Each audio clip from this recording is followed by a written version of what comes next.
మనం ఎవరిలో ఉండాలి? దేవునిలో ఉండాలి.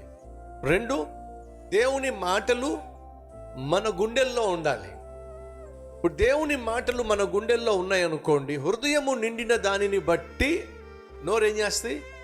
మాట్లాడుతుంది. మీ హృదయం దేంతో నింపబడి ఉండాలి?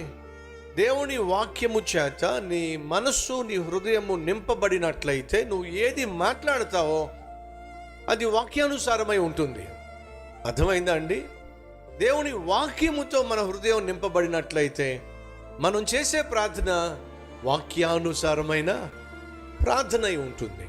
దేవుడు అంటున్నాడు, మీ హృదయంలో నా వాక్యము ఉన్నట్లయితే మీరు ఏది కోరుకుంటారో కోరుకోండి, అది నేను మీకు అనుగ్రహిస్తాను. గుండెల్లో వాక్యము లేకుండా మనం సాధారణంగా వాక్యానుసారంగా కోరడం సాధ్యము కాదు.